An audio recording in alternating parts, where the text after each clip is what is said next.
ETF index mutual funds నేర్చుకుని stock మార్కెట్లో రాణించాలనుకుంటున్నారా? వెంటనే ఈ నెంబర్కి కాల్ చేయండి. నమస్తే, వెల్కమ్ టు సుమన్ టీవీ. నేను పద్మిని. ప్రస్తుతంతో పాటు ప్రముఖ ఆధ్యాత్మికవేత్త, వాస్తు జ్యోతిష పండితులు కేఎస్ఆర్ గారు మనతో పాటు ఉన్నారు. మాట్లాడదాం సార్. నమస్తే సార్. నమస్తే అండి. సార్, సప్త శనివారాల వ్రతం ఏమి మహిమాన్వితమైనటువంటి వ్రతం అండి. ఎవరు చేసినా కూడా అంత సత్వరమే కోరిక తీర్చటం అనేది మరి కలియుగ ప్రత్యక్ష దైవం కదా, ఆయనకే సాధ్యపడుతుందేమో అని అనిపిస్తుంది. అయితే ఈ మధ్య కాలంలో ఇలా సప్త శనివారాల వ్రతంలానే 9 మంగళవారాల శుభ దుర్గా వ్రతాన్ని కూడా వింటూ ఉన్నాం. రైట్. ఏమిటిది? అంటే అయ్యవారికి సంబంధించి అది గదా! మరి దుర్గాదేవి కంటే అమ్మవారికి సంబంధించి ఈ వ్రతానికి ఉన్నటువంటి మాహాత్మ్యం ఏమిటి? ఎందుకంటే వారి ఇష్ట దైవాన్ని కొలవటం అనేది మనకు తెలిసిందే. ఇప్పుడు అయ్యప్ప మాల వేసుకుంటూ ఉంటారు చాలామంది. శివమాలలు వేసుకుంటూ ఉంటారు. ఆంజనేయుడికి భవానీ మాల, ఇట్లా అన్ని రకాల మాలలు వేసుకుంటూ ఉంటారు. దగ్గర అవ్వడానికి చేస్తారు. వ్రతాలు కూడా అలాగే చేస్తారు. రైట్. మరి ఈ 9 మంగళవారాల దుర్గా వ్రతం ఏమిటండి? మాకేమైనా చెప్తారా? తప్పకుండా. హ్మ్. అంటే జనరల్‌గా ఇక్కడ ఏంటంటే మనకి ఈ వ్రతాలన్నీ కూడా ఎక్కడో అక్కడ ఏదో ఒక సందర్భంలో పురాణాల నుంచి మనకి ఎక్కువ శాతం బహిర్గతమయ్యాయి. కాపోతే కొన్ని కొన్ని పురాణాలులో వచ్చిన ఈ వ్రతాలు గాని, నోములు గాని ఇలాంటివి ఒక్కోసారి జనబాహుళ్యంలోకి తీవ్రంగా వెళ్ళి ఉండకపోవచ్చు. కానీ వాటి యొక్క విశిష్టత అయితే గనుక ఏదో ఒక పురాణంలో మనకి అది కనిపించడం అనేదైతే హ్మ్. జరుగుతుంది. హ్మ్. ఇప్పుడు హనుమద్ వ్రతం అని కూడా మనం ఇంకొక వీడియో చేసాం. ఈ హనుమద్ వ్రతాన్ని జనబాహుళ్యంలో ఎక్కువగా ప్రచారం చేసింది అన్నదానం చిదంబర శాస్త్రి గారు. ఆయన హ్మ్. మంచి హనుమద్ భక్తులు కూడా. ఆ హనుమత్ ఈ పరాశర వాటి మీద చాలా మంచి మంచి విస్తృతమైన గ్రంథాలు రాసినాయి. ఎక్కడి వారు వాళ్ళు? హ్మ్. ఎక్కడి వారు వాళ్ళు? నేను కూడా అంటే బాగా గట్టిగా తెలీదు గానీ తెనాలి వైపేనా తెనాలి అని వైపు, అనుకుంటున్నాను. అటువైపు. హ్మ్. ఎందుకంటే మనం మొన్న జయలలిత ఇది 'భరణి నక్షత్రంలో' కూడా మనకి చక్కటి రిఫరెన్స్‌లు ఇచ్చారు. మఖా బోలెడన్ని మకా నక్షత్రం అది నక్షత్రం, అని. మకా నక్షత్రం. అవును. సో, మనకి ఖచ్చితంగా తెలిస్తే ఖచ్చితమనే చెప్తాను నేను. రైట్. లేకపోతే వినున్నాననే చెబుతాను. సో, ఉన్నది ఉన్నట్టు చెప్పడమే నాకిష్టం. దీన్ని బట్టి అర్థమైందేంటంటే కామెంట్స్ బాగా గట్టిగా చూస్తున్నారు మీరు. ఫాలో అలా అని చేస్తున్నారు. కాదు. అంటే మనం ఎప్పుడైనా సరే నిర్మాణాత్మకమైన విమర్శ ఏదున్నా కూడా స్వీకరిస్తారు. 100కి 100% నేను స్వీకరించడానికి ముందుంటాను. ఏదో వాళ్ళు వల్గర్‌గా వాళ్ళ నోటి దూల తీర్చుకుందాం అనుకుంటే నేను దాన్ని పెద్ద పట్టించుకోరు. పట్టించుకోను. కానీ ఖచ్చితంగా వాళ్ళు ఒక మంచి మనకి చెప్తున్నప్పుడు దాన్ని స్వీకరి స్వీకరించడంలో తప్పేముంది? అభ్యున్నతికి కారణం అవుతుందది. ఖచ్చితంగా నేను స్వీకరించడానికే ఇష్టపడతాను. బ్యూటిఫుల్. సో, అలా అందులో అయితే పర్ఫెక్ట్. నో మో హ్మ్. వేరే ఇదేం లేదు. హ్మ్. కానీ హ్మ్. నాకు బాగా గుర్తున్నంత వరకు ఆయన తెనాలి. తెనాలి. ఓకే. సో, కానీ హ్మ్. చాలామందికి తెలుసు. అన్నదానం చిదంబర శాస్త్రి గారంటే ఆంజనేయుడికి సంబంధించిన అనేక ఉత్కృష్టమైన గ్రంథాలు రాశారాయన. బ్యూటిఫుల్. తర్వాత ఇప్పుడు అది హనుమద్ ఆయన ప్రచారం చేస్తే, ఇలా భక్త ఏమంటాం నరసింహస్వామి వ్రతం అని, తర్వాత ఇలాగే వెంకటేశ్వర స్వామిలోని ఇంకో రకం వ్రతాన్ని గాని, ఇప్పుడు నేను చెప్పబోయే ఈ దుర్గా వ్రతం గాని, ఇలాంటివి కొంతవరకు మనకి విశ్వపతి గారు అంటారు. విశ్వపతి గారా? హ్మ్. హ్మ్. సో, వాళ్ళ పూర్వనామం తిమ్మరాజు ఏదో హ్మ్. హ్మ్. మొత్తానికి గాని వెంకటేశ్వర స్వామికి సంబంధించి అనేక విషయాలు ఆయన హ్మ్. చెప్తూ ఉంటారు గదా! బోలెడన్ని అద్భుతం అసలాయన. ఎక్కువ విషయాలైతే వెంకటేశ్వర స్వామి మీద ఆయన చెప్తూ ఉంటారు. రాశారు.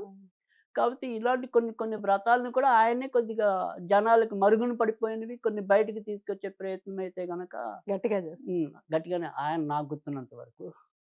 గుర్తుండడం కాదు ఖచ్చితంగా అయితే ఆయనే. ఆయనే. అవును. నేను నమ్మకం బాగా ఉంది. సప్త శనివారాలకి కూడా ప్రాచుర్యం ఆయన వంతు ఉందా? అంటే సప్త శనివారాలు అనే దాంట్లో కాకుండా శనివారాల వ్రతాన్ని ఆయన ఇంకొక యాంగిల్‌లో. యాంగిల్‌లో హ్మ్. తీసుకొచ్చారాయన. బ్యూటిఫుల్. కానీ ఆయన రాసిన అనేక గ్రంథాల్లో అయితే గనుక మీరు చెప్పినట్టు వెంకటేశ్వర స్వామికి సంబంధించిన సేవలోనే ఆయన ఎక్కువ ముందుకెళ్ళటం అనేది జరిగింది. సో, అలా ఆయన కొంతవరకు ఈ దుర్గాదేవి వ్రతానికి పరిచయం చేయటం అనేది.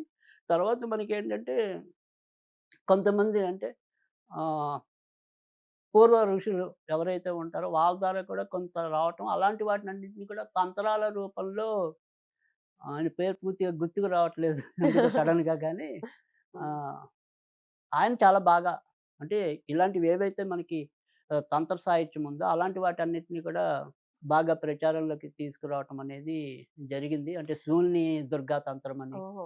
తర్వాత కులపతిరాయ్ గారు ప్రత్యంగిర గూడా చాలా తీసుకొచ్చారు గదా! ఎవరు? కులపతిరాయ్ గారు. అదే మన అవును. పీఠాధిపతి. కొత్తాలం కుర్తాల పీఠాధిపతి గారు. పీఠాధిపతులు. అయితే ఆయన కొత్తాలం పీఠాధిపతి గారు బాగా తీసుకొచ్చిందేంటంటే, మన దశమహావిద్య. దశమహావిద్యలన్నిటిని హ్మ్. చాలా విస్తృతంగా తీసుకురావటం అనేది జరిగింది. అయితే ఈయన పేరు నాకు సరిగ్గా గుర్తుకు రావట్లేదు గానీ, ఈయన మొత్తం అంతా కూడా ఈ తంత్రాలు అన్నీ కూడా ఆయన బాగా మంచి మంచివి తీసుకొచ్చారు. విద్యాన్నవ తంత్రం అని చెప్పి, పాశుపత తంత్రం అని చెప్పి, అవునా? హ్మ్. తర్వాత ప్రత్యంగిర తంత్రం అని, తర్వాత రుద్రయామలం. సో, ఇలాంటివి చాలా బోలెడున్నాయండి.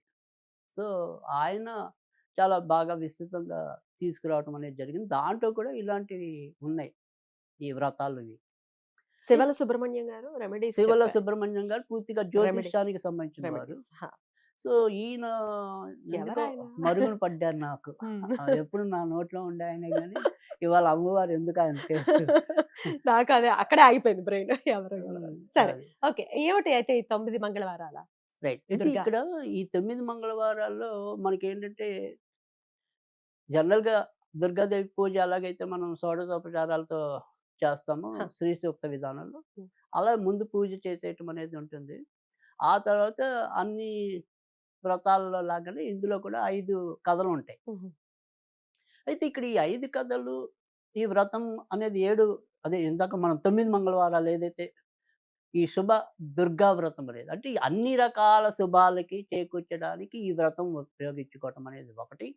జీవితంలో ఎలాంటి కఠినమైన పరీక్షలున్నా కూడా ఎదుర్కొనడానికి కూడా అబ్బా!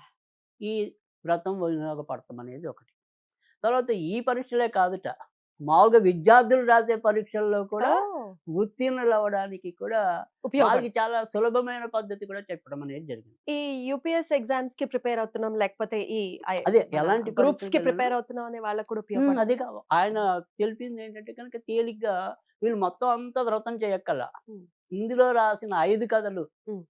చదివేసి ఓహ్! హ్మ్. అమ్మవారికి ఏదైనా సరే నివేదన చేసి పరీక్షలో విజయం కావాలని కోరుకున్నా కూడా విజయం లభిస్తుంది అని. అద్భుతం. వాళ్ళ పిల్లల కోసం తల్లులైనా చేయొచ్చా? అంతేగా తల్లులైనా చేయొచ్చు. వాళ్ళు పాపం తలమునకలై వాళ్ళు ఎలాగో చదువుకుని ఇప్పుడు ప్రిపేర్ అవుతుంటే గ్రూప్స్ అంటే మామూలు విషయం కాదు. కాదు 24 కదా! గంటలు సరిపోవు చదవడానికి. కదా! ఆ! కనుక వాళ్ళు కూడా ఈ కథలు కేవలం ఒక్కటి చదివితే చాలు. అద్భుతం. వాళ్ళ పుస్తకాలతో పాటు ఈ 5 కథలు చదివితే చాలు. సో, సూపర్ అలా సార్. రాసినా కూడా ఫలితం వస్తుంది అని చెప్పి. హ్మ్. తర్వాత రెండోదేంటంటే దీని యొక్క నియమాల్లో ఆయన సాధారణ వాళ్ళందరినీ కూడా దృష్టిలో పెట్టుకునే చెప్పి ఏమన్నా అంటే సపోజ్ మీకు సాయంకాలమే ఈ వ్రతం చేసుకునే వీలు సౌలభ్యం ఉందనుకోండి. పొద్దునంతా కూడా ఉపవాసం లేకుండా ఉండవలసిన అవసరం లేదు అన్నారు. ఆ! సో, కొద్దిగా సాత్విక ఆహారం తీసుకుంటే చాలు. అంటే మరి కుంభాలు లాగించేయకుండా నాన్ వెజ్‌లు తినేయకుండా. అలా కొద్దిగా సాత్వికంగా తీసుకొని సాయంకాలం మీకు వీలైనట్టయితే సాయంకాలంలో కూడా చేయొచ్చు. ఓకే. సో, పూజ మటుకు అదే విధానంలో చేస్తాం. ఈ 5 కథలు మరంటే ఈ పుస్తకం ఎక్కడ దొరుకుతుందంటే గనుక మీకు ఆన్‌లైన్‌లో ఎక్కడ సెర్చ్ చేసినా దొరుకుతుంది. లేదంటే ఈ పుస్తకాలన్నీ మనకేదైనా సరే ఈ దేవుళ్ళు అంటే మోహన్ హ్మ్. పబ్లికేషన్స్ మోహన్ పబ్లికేషన్స్‌లో దొరుకుతుంది. దొరుకుతది. అలాంటి దేవుళ్ళు .కామ్‌లో కూడా ఉంది. అదే దేవుళ్ళు డాట్ కామే వాళ్ళదే కదా! అదే. ఆన్‌లైన్‌లో. అది గొల్లపూడి వాళ్ళవి ఉంటాయి. గొల్లపూడి. సో, జనరల్‌గా ఆన్‌లైన్‌లో అయితే వీళ్ళకి కొద్దిగా ఫ్రీగానే దొరుకుతుంది. హ్మ్. చాలా చోట్ల దొరికే అవకాశం ఉంది అది. ఓకే. సో, అది చదువుకొని, ఆ కథలు చదువుకొని వ్రత సమాప్తి చేసుకోవటమే. 9 వారాలు చేయాల్సి 9 వారాలు కంటిన్యూస్. చేయాలి. హ్మ్. సాధారణంగా అమ్మవారికి ఇష్టమైనవి ఏమైనా సరే పులిహోర గాని, గారెలు గాని, బూరెలు గాని ఈ మూడిట్లో ఏది నివేదన చేసినా కూడా సరిపోతుంది. అలాగే 9 మంగళవారాలు పోనీ ఇలా 3 చొప్పున 3 వారాలు అవుతాయి కదా! హ్మ్. అదే వరకు ఆ! మళ్ళీ ఆ! ఇంకో ఆ! అలా అదే 3, 3 నైవేద్యం. 9 అయిపోతుంది. సో, సరే. అమ్మవారికి ఏవైతే ఇష్టమో అవన్నీ కూడా కవర్ అయిపోతాయి. అద్భుతం. మరి దీన్ని ఏటు సూతకంలో ఉన్న వాళ్ళు చేసుకోవచ్చా? అంటే ఏడు సూతకంలో ఉన్నవాళ్ళు మాత్రం చేసుకోకూడదు. చేసుకో. తర్వాత విడిగా మటుకు అందరూ చేసుకోవచ్చు. అంటే భార్య పోయిన భర్త భర్త. చేసుకోవచ్చు. భర్త భర్తను పోయి పోగొట్టుకున్న భార్య చేయొచ్చు. ఇలాంటి విద్యార్థులు చేసుకోవచ్చు. పెళ్లి కాని వాళ్ళు పెళ్లి కాని చేసుకోవచ్చు. వాళ్ళకి ఖచ్చితంగా పెళ్లవుతుందిట. ఓహ్! అంటే ఆ సంకల్పంతోనే వాళ్ళు మొదలెట్టుకొని, ఓకే. మా అమ్మాయికి పెళ్లి కోసం నేను మొదలెడుతున్నానని చెప్పి, లేదా మా అబ్బాయి పెళ్లి సరే. కోసం మొదలెడుతున్నాననుకుని, ఆ సంకల్పం చెప్పుకొని, ఆ రకంగా వ్రతం ప్రారంభించి ముగించినా కూడా ఖచ్చితంగా మంచి ఫలితం వస్తుంది. సంతానం కోసం సార్? అదే అన్నిటికి అందుకే పెళ్లి, కదా! సంతానం. సకల శుభాల కోసం అని చెప్తున్నాం మనం. అందుకే శుభ దుర్గా వ్రతం అని కూడా పేర్కోవడం అనేది జరిగింది. మధ్యలో ఏమైనా అడ్డొచ్చిందనుకోండి అప్పుడు? అదే హ్మ్. ఆడవాళ్ళకి ఎప్పుడు కూడా మనకు ఆ రకంగా అయితే మినహాయింపు అనేది ఉంటుంది. మళ్ళీ మొదటి నుంచి మొదలెట్టాల్సిన అవసరం అయితే లేదు. రైట్. అయితే ఆ అడ్డు కాదు సార్. ఏదైనా మధ్యలో ఈ అంటే ఇప్పుడు అశౌచం లాంటిది మగాళ్ళకైనా సరే, వచ్చిందనుకోండి. ఇప్పుడు మగాళ్ళకైనా సరే, హ్మ్. మగాళ్ళు మొదలెట్టి వాళ్ళకేదైనా సరే ఇలాంటి అశౌచం అశౌచం వచ్చింది. వస్తే ఆపుకోవటమే. ఆపుకోండి. మళ్ళీ తర్వాత మళ్ళీ మొదలు మొత్తం మీద పెట్టుకుంటారు. 9 వారాలైతే పూర్తవ్వాలి. ఆ రైట్. రకంగా చేసుకొని చూస్తే ఖచ్చితంగా ఆ జయముల అంటే మనకి తెలిసిందే కదా! అన్ని రకాలైన దుర్గతుల్ని కూడా రూపుమాపగలిగేది దుర్గాదేవి. దుర్గా అద్భుతం. సో, అందుకని ఖచ్చితంగా మనకు పట్టిన ఏ దుర్గతైనా సరే ఆవిడే పోగొట్టగలుగుతుంది. అద్భుతం. అలా పోగొట్టాలి. ఈ తీవ్రమైనటువంటి కష్టాల నుంచి బయటపడాలి మేము అనుకునే వాళ్ళు దుర్గాదేవి శరణు వేడి వాళ్ళ ఇబ్బందుల నుంచి బయటపడాలని మనస్ఫూర్తిగా కోరుకుంటూ అయితే చాలా కొత్త విషయాన్ని చాలా అద్భుతంగా తెలియజేశారు. చెప్పండి. అదే ఏదైనా సరే, ఎప్పుడైనా సరే మంగళవారం నాడు మనం చెప్పాము. మీరు మొదటిసారి మొదలెట్టేప్పుడు ఎప్పుడైనా సరే అనుకోకుండా మంగళవారం అష్టమి నాడు గాని, మంగళవారం నవమి గాని వచ్చిందనుకోండి. కుదరదా? అలాంటిదైతే గనక ఇంకా శ్రేష్టం. శ్రేష్టం. తిథితో కలిస్తే ఇంకా. తిథితో కలిస్తే. Right. అదొకటి కూడా వెతికితే ఇంకా మంచిది. అద్భుతం సార్. చాలా బ్యూటిఫుల్‌గా ఎక్స్‌ప్లెయిన్ చేశారు. కృతజ్ఞతలు సార్. నమస్తే.